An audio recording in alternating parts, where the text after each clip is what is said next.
Halo, balik lagi di channel aku. Jangan lupa buat subscribe, like, komen, dan share. Masih di buku Tumbuh Meski Tak Utuh, bagian menyulam makna terbaik. Malam berhias gemintang, purnama benderang. Sayup-sayup, salawat tahrim terdengar dari surau, memecah tudung pondok pesantren pinggiran ibu kota. Assalatu wassalamu alaik, ya imam al-mujahidin ya Rasulullah. Hira beranjak dari lelap, pandangannya hampa, menatap wall grid di sisi kanan tempat tidurnya. Aisyah Mahira LCMA, cita-citanya belum pernah berubah sejak masa sekolah menengah pertama. Melanjutkan studi di luar negeri, lalu berkarir sebagai penerjemah bahasa Arab, mengabdi untuk masyarakat luas, tak hanya menetap di pondok keluarga. Kehidupan adalah perjalanan waktu, bumi terus berputar, semburat ufuk fajar disulapnya menjadi senja, merekam jejak yang ditempuh setiap anak Adam, menyulam benang harapan, mencicap aneka rasa yang menyelinap membawa pelajaran, menenun keberhasilan sekaligus kegagalan insan yang tinggal di dalamnya. Beberapa kesempatan hilang, celah mimpi terbenam, usia makin berkurang. Hira merasa baru kemarin sore menempuh pendidikan 9 tahun. Tiba-tiba siang nanti sudah memetik gelar sarjana sastra Arab di Universitas Shah Alam Jakarta. Kumpulan memori masa aliyah tergambar jelas dalam ingatan. Orang-orang yang dia sayang satu persatu pergi meninggalkannya. Abah yang paling mendukung impian Hira melanjutkan kuliah setinggi-tingginya di luar negeri. Mama yang dilanda harap sekaligus khawatir dengan putri bungsunya. Berulang kali Abah meyakinkan Mama, dimanapun anak-anak berpijak nanti, selama mereka memenuhi hak-hak Tuhannya dan mengabdi kepada masyarakat, Dia yang akan menjaga dan memenuhi segala kebutuhan mereka. Abah, Mama, aku rindu. Kalau kalian masih di sini, sepertinya Kak Arfan tak akan menghalangiku, meredupkan secarik impian serta cita-citaku, bisiknya pada sebuah bingkai berukuran 2 kali telapak tangan. Tampak senyum Abah dan Mama sewaktu menjalankan ibadah haji di Tanah Suci. Bergegas Hira mengambil wudhu, dibasuhnya para syahdu, tangan yang tak lagi mungil, rambut hitam kemilau, dan terakhir telapak kaki hingga mata kaki. Dia melangkah menuju masjid bersama dengan para santri putri yang keluar dari bilik-bilik asrama. Azan subuh menggema, suara Arfan yang saat ini memimpin pondok. Masjid ini sengaja dibangun cukup luas untuk memfasilitasi aktivitas harian santri, baik melakukan ibadah maupun belajar dan berdiskusi di dekat serambi. Di halamannya terdapat rerumputan hijau, dihiasi air mancur, dan kolam ikan yang ramah dipandang mata. Lantai bawah dikhususkan untuk jemaah laki-laki dan santri putra, sedangkan lantai atas untuk jemaah perempuan dan santri putri. 2 rakaat sholat qobliyah sudah, disusul 2 rakaat selanjutnya. Saat imam membaca doa kunut, Hira mengangkat kedua telapak tangan tepat di depan dada, menghayati setiap baris makna bacaannya. Ya Allah, berikanlah petunjuk kepada kami sebagaimana mereka yang telah Engkau tunjukkan, dan berilah kesehatan kepada kami sebagaimana mereka yang Engkau telah berikan kesehatan, dan peliharalah kami sebagaimana orang yang telah Engkau peliharakan. Assalamualaikum warahmatullahi. Hira menoleh kepalanya ke kanan, kali kedua ke arah kiri. Rumput dan dedaunan bertasbih, langit biru dikelilingi merah orange bertahmid, lampu taman mulai dipadamkan, kokokan ayam terdengar pertanda waktu mengaji bersama telah selesai. Hira menuruni satu demi satu anak tangga, tak sedikit santri putri yang mengejarnya ingin bersalaman, membuat kakinya berhenti melangkah sejenak-sejenak. Sejak Abah berpulang, pondok pesantren dipimpin oleh Ammu Sanusi dan Ammah Soraya, adik dan ipar Abah. Hira dan Arfan dianggap anak mereka sendiri. Arfan tumbuh mendewasa, begitu pula Ammu yang makin menua. Beliau mengajukan diri sebagai penasihat pondok, lalu mengembalikan amanat kepemimpinan Abah kepada Arfan. Tak ketinggalan, Hira ingin mengikuti jejak kakak laki-lakinya yang pernah menempuh studi di negeri piramida. Namun, Gayung tak bersambut. Arfan berat hati untuk melepas adik bungsu perempuan satu-satunya itu. Hira tak henti mencoba mendiskusikan keinginannya, namun batu bertemu batu. Matahari semakin menjulang. Auditorium sesak, ramai wisudawan dan wisudawati dari berbagai prodi. Ucapan selamat menyeruak, tak pernah terlintas di benaknya dapat menjadi mahasiswi terbaik dalam kurun waktu 3,5 tahun. Mabruk Hira, selamat ya, semoga ilmunya bermanfaat bagi orang banyak dan apa yang kamu cita-citakan terwujud, amin. Bu Uswatun Hasanah menghampiri Hira disusul jabat tangan yang hangat. Amin, terima kasih banyak Bu untuk bimbingannya selama ini. Mohon doa agar saya bisa melanjutkan studi master di Brunei. Selalu nak. Kali ini Dekan Fakultas Adab dan Humaniora mengusap kepala mahasiswinya. Teman-teman yang dulu membersamai kini mulai menempuh jalannya sendiri-sendiri. Hari itu ditutup dengan syukur tak terhingga sekaligus kekhawatiran yang belum kunjung reda. Bagaimanakah kelanjutan perjalananku? Teng tong, teng tong. Seorang santri berdiri tepat di sebelah lonceng keramat. Bunyi lonceng menandakan tibanya waktu masuk sekolah. Sejak wisuda kemarin, amanat Hira bertambah menjadi ketua divisi pengasuhan pondok di asrama putri. Pekerjaan yang tak ringan, menghadapi para santriwati yang bermasalah. Belum lagi kalau orang tua mereka tak setuju dengan konsekuensi pelanggaran yang harus mereka terima. Bukan hal baru bagi Hira yang sudah hidup di lingkungan pesantren sejak lahir. Selepas SMA, dia langsung mengabdi dan mengajar selama 1 tahun. Bagi Hira itu cukup. Sekarang dia ingin berbagi dengan lingkungan baru, di tempat baru. Sementara bagi Arfan, mengabdi di pondok keluarga adalah pekerjaan sepanjang usia. Bahkan meski harus merelakan cita-cita. Apakah selamanya akan seperti ini? Tanya Hira kepada dirinya sendiri. Pagi itu dia merapikan berkas-berkas yang berserakan, mengatur jadwal pertemuan dengan beberapa wali kelas, dan menyampaikan laporan santri yang melakukan pelanggaran. Konsekuensinya adalah kemerosotan nilai adab dan akhlak pada lembar rapor sekolah mereka. Mengapa aku digandrungi masalah-masalah orang lain, bahkan yang tidak aku kenal baik, padahal aku pun payah dalam mengurus masalah diriku sendiri, kata Hira. Tumpukan map biru dia letakkan di sudut meja. Memang siapa yang memintamu menempati posisi ini, Ra? Tanya Ulfa, sekretaris andalannya di kantor. Siapa lagi kalau bukan Kak Arfan, Fa? Orang yang seharusnya menjadi support sistem utama justru memenjarakanku di posisi ini. Katanya agar aku tak kemana-mana. Mungkin maksud kakakmu baik, kamu sudah berbincang 4 mata dengannya. Belum. Kalau belum dicoba, kita tak pernah tahu hasilnya. Benar juga katamu, kata Hira. Kali ini aku harus lebih berani menghadapinya. Waktu dan energiku terbatas, sedangkan pendaftaran beasiswa akan ditutup pekan depan. Apapun nanti hasilnya, semangat memperjuangkan cita-cita. Aku tetap bersamamu, Ra. Partner kerjanya itu menepuk pundak Hira menguatkan. Selepas Isya sampai pukul 21.30, para santri belajar malam bersama di berbagai tempat. Masjid, ruang kelas, perpustakaan, dan aula utama.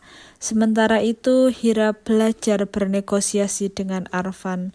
Entah kali keberapa ruang keluarga yang hangat seketika menjadi dingin. Kak, jadi bagaimana? Boleh ya? Tanya Hira penuh harap dan cemas. Senyap menyelinap, alih-alih agresif, kali ini kakaknya memilih asertif. Dek, kakak belum bisa melepasmu jauh-jauh dari tempat ini. Tapi kenapa? Karena aku bungsu. Kakak tak percaya aku bisa mengurus diriku sendiri. Arfan berdiri dari kursinya, berjalan mondar-mandir. Jelas ada yang mengganjal dalam pikirannya. Pokoknya Hira tetap mau coba daftar beasiswa ke Brunei, entah Kak Arfan mengizinkan atau tidak. Kali ini Hira yang beranjak dari kursi, wajahnya memerah, tampak linangan air matanya. Aku sudah merelakan 1 tahunku setelah lulus SMA untuk ikut apa yang Kak Arfan mau. Aku juga mengiyakan permintaan kakak agar kuliah di Jakarta, tidak di luar kota, pun di luar negeri, ujarnya. Kak, aku bukan anak kecil lagi yang hanya bisa mengangguk-angguk mengiyakan segala kemauan Kak Arfan. Kalau Abah dan Mama masih di sini, pasti aku sudah melanglang buana kemana-mana, tidak bertengger terus di dalam sarang sendiri. Arfan diam mendengar ocehan Hira, memorinya terbuka. Kecelakaan maut yang menimpa Mama pada 2015 lalu meninggalkan trauma bagi Arfan, membuatnya terus menyalahkan diri sendiri atas takdir yang telah tertulis. Sedan hitam yang ditumpangi Arfan, Mama, dan sopir di tol Cipularang terpelanting.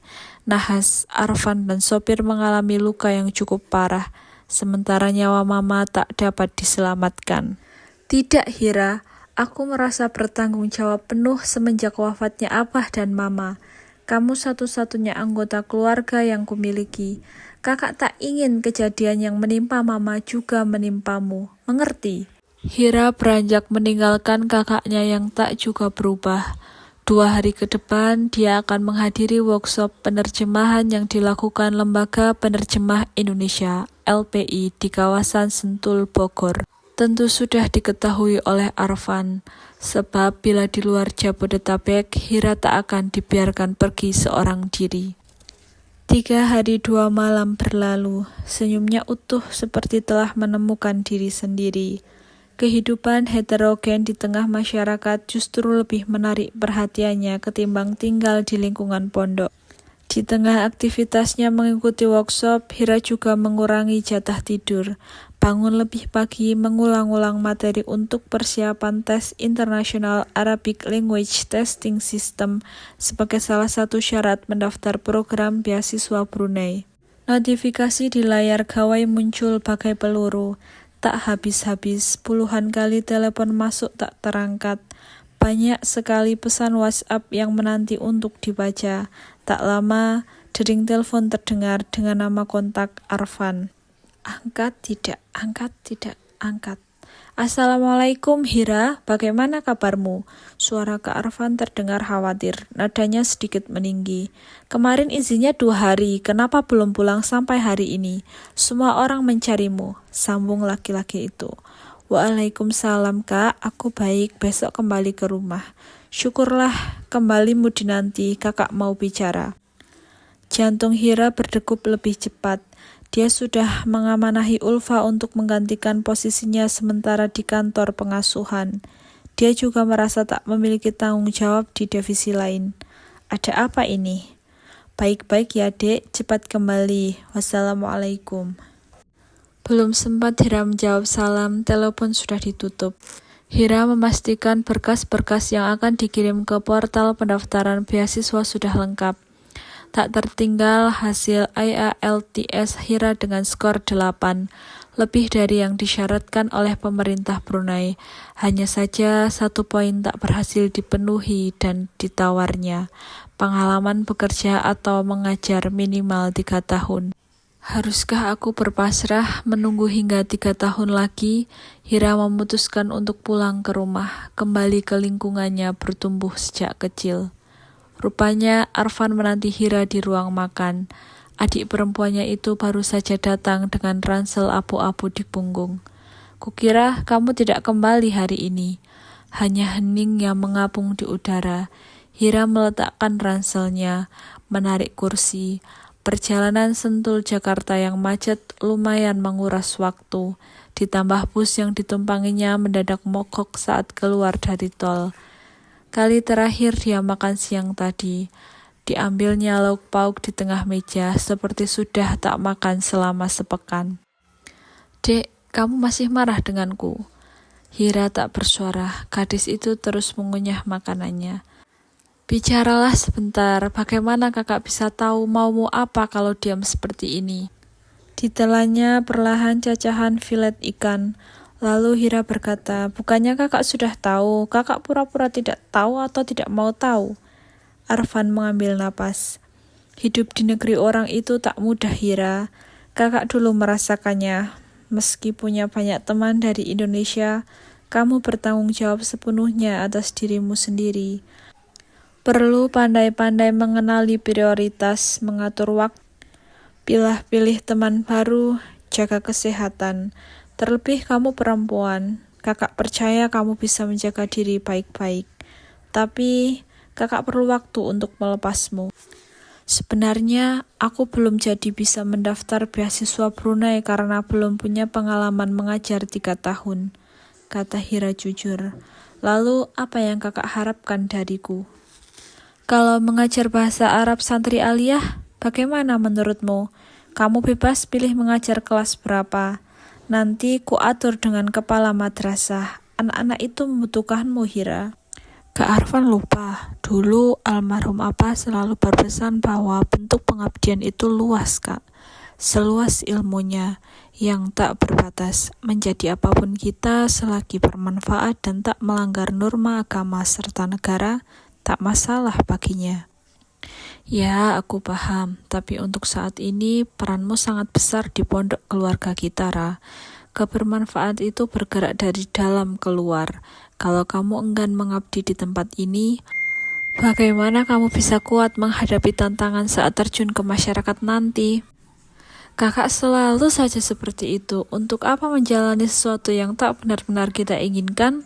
Aku juga mau seperti teman-temanku, bepergian ke sana kemari tanpa ada yang mengatur-atur, liburan keluar kota seorang diri, merantau di negeri orang. Suara gadis itu bergetar. Hira tak mampu menahan linangan air matanya. Kali ini terserah kakak, aku lelah, tak pernah didengarkan. Maafkan, aku yang keras kepala, hanya memikirkan cita-citaku sendiri. Arfan mendekat, meraih pundak adiknya. Dek, kakak minta maaf ya, belum bisa memenuhi keinginanmu. Lalu Arfan menambahkan, beberapa santri aliyah akan mengikuti program peningkatan mutu bahasa Arab di Doha Islamic College, Qatar, Oktober nanti. Kakak yakin Hira bisa menjadi pembimbing yang baik untuk mereka di sana. Sebab itu, kakak menyarankanmu untuk mengajar mereka di madrasah terlebih dahulu. Hira tenggelam dalam lirik lagu, "Memang mengapa bila aku perempuan?" Benar, semua berawal dari mimpi, dan hanya kita yang bisa mewujudkan. Di balik kaca jendela, dia menikmati pemandangan gurun dikelilingi pegunungan berbatu. Pesawat yang ditumpanginya setengah jam lagi mendarat di negeri yang tak pernah dia bayangkan untuk dipijaki. Perjalanan 8 jam yang cukup melelahkan. Hira menulis di buku jurnalnya. Laisa kulu manjada wajada, sawabikul himan la takhiru aswarul aqdar. Tidak semua yang bersungguh-sungguh akan berhasil, dan menggebunya semangat tak dapat menembus benteng takdir. Seringkali terbaik menurut hamba dan kearifan pencipta berbeda arah. Semoga setiap insan di bumi ini memahami, apapun kehendaknya, pastilah yang terbaik. Meski memaknainya membutuhkan waktu yang tak sebentar. Untuk hal yang telah kuusahakan dan belum kuperoleh, hingga hari ini ku terima ya Rob.